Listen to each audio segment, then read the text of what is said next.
High everyone, welcome back to my channel. कसे आहात? I hope so नक्कीच मस्त असाल. मस्त राहा, स्वस्त राहा, हसत राहा आणि हसत माझ्या आजच्या फुल रेसिपी व्लॉगसुद्धा बघत राहा. तर थंबनेल बघून तर तुम्हाला कळालेच असेल की आज कुठली रेसिपी घेऊन आलेली आहे. तर सगळ्यात आधी आज आपण बनवणार आहोत छान असं खुसखुशीत मस्त अशी चहासोबत खाणारी खारी.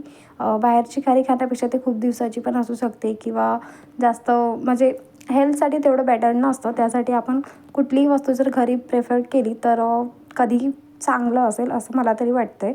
म्हणून मी इथे आज खारी बनवण्यासाठी घेतली आहे. तर इथे मी जास्त नाही बनवत आहे. आपल्याकडे मी कुठल्याही व्हिडिओमध्ये सांगते की तुम्ही तुमच्या म्हणजे तुमच्या फॅमिली मेंबरच्या हिशोबाने तुम्ही बनवू शकता. आता ही मी कधीही मी रेसिपी एका व्यक्तीसाठी तर कुठलीही रेसिपी नाही बनवू शकत, पॉसिबल नाही. म्हणून 1 ते 2 लोकांना होईल ह्या क्वांटिटीने मी बनवत असते.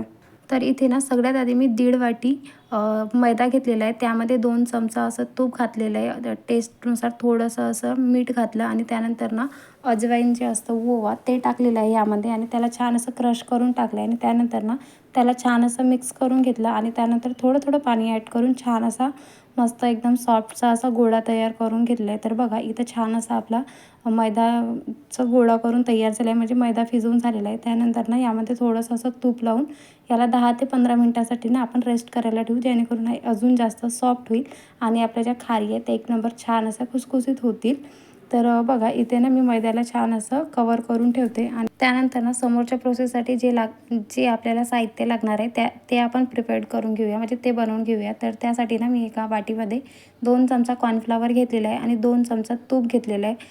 दोघंही सेम क्वांटिटीमध्ये घ्यायचं आहे आणि छान याला असं मिक्स करून ना छान अशा प्रकारे याला पूर्णपणे मिक्स करून घ्यायचं आहे. याचं कुठं काम पडतं ते तुम्हाला समोर व्हिडिओमध्ये कळेलच.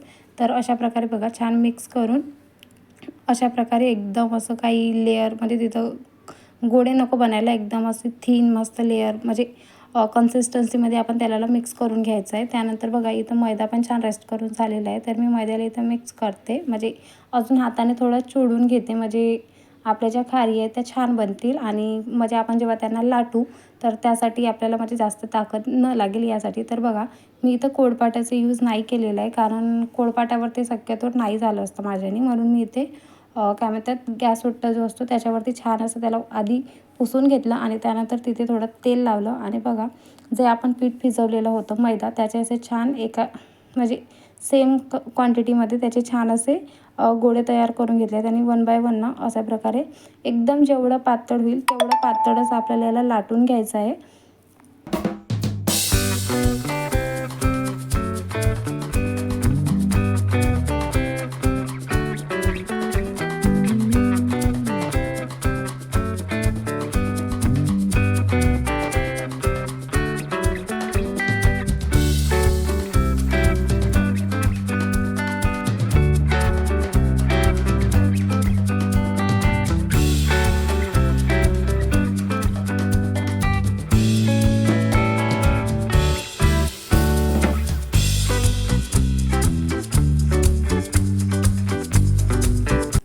तर इथे ना छान अशा प्रकारे मी चपातीच्या साईजच्या एकदम पातळ असा 4 लेअर बनवून घेतलेले आहेत, ते आता तुम्हाला कळेलच. तर बघा त्यानंतर आपण कॉर्नफ्लॉवर आणि तुपाची जी स्मूदीसारखी जी तयार केलेली होती ती आता ना आपल्याला असं म्हणजे छान असं त्या पोळी म्हणू किंवा जे आपण बनवून घेतलेले आहेत त्याच्यावरती ना छान असं ते स्मूदी लावून घेऊयात आणि त्याच्यानंतर 1 बाय 1 4 लेअरमध्ये आपल्याला हे करायचं आहे. बघू शकता तुम्ही व्हिडिओमध्ये.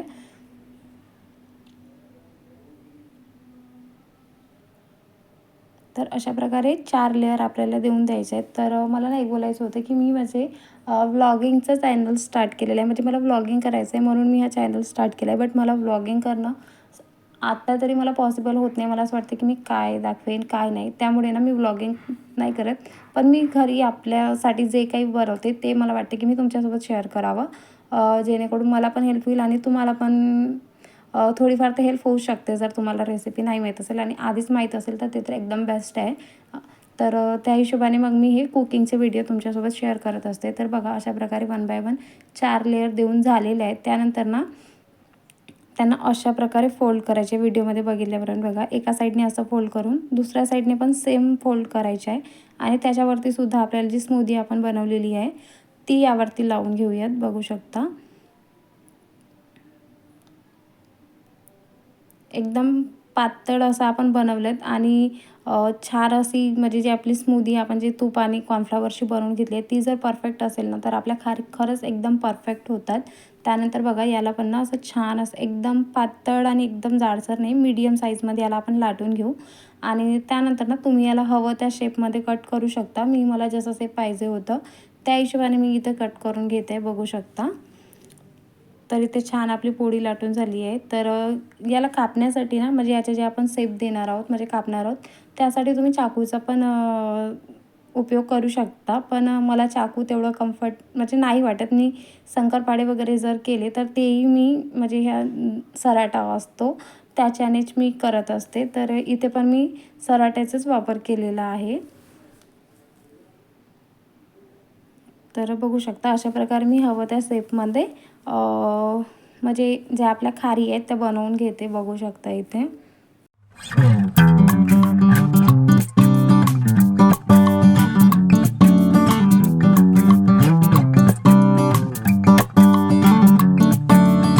त्यानंतर बघा छान असे आपण खारी बनवून घेतले आहेत आणि इकडे ना साईड बाय साईड मी गॅसवरती तेलसुद्धा तापायला ठेवलेलं होतं, बघू शकता. तर इथं तेल छान गरम झालेलं आहे. तेल एकदम नाही, मीडियम याच्यामध्ये आपल्याला गरम करायचं आहे आणि एकदम लो फ्लेमवरती आपण यांना फ्राय करूयात. तर बघा मी तेलामध्ये 1 बाय 1 सगळ्या खारी टाकून घेतलेल्या आहेत. तर बघू शकता की इथे टम्म अशा फुगल्यासारख्या आणि त्यांना लेयर्स पण पडल्या आहेत. पण कॅमेरामध्ये तर तेवढ्या शो नाही होत आहेत, पण मी तुम्हाला जवळून दाखवेनच आणि तोडून पण दाखवेल की किती छान अशा क्रिस्पी झाल्या आहेत म्हणून. तर बघा असं गोल्डन ब्राऊन होईपर्यंत आपण यांना छान फ्राय करून घेऊ.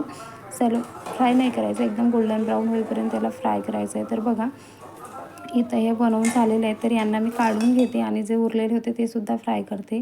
तर इथं बघा तुम्हाला मी दाखवते, मला दाखवायला थोडं अवघड जात होतं म्हणजे कॅमेरामध्ये मला शो नाही होत होतं. तर बघू शकता छान असे लेयर्स पडलेले आहेत खारीला आणि म्हणजे समजू शकतो आपण की आपल्या इथं खारी एकदम परफेक्ट झालेले आहेत.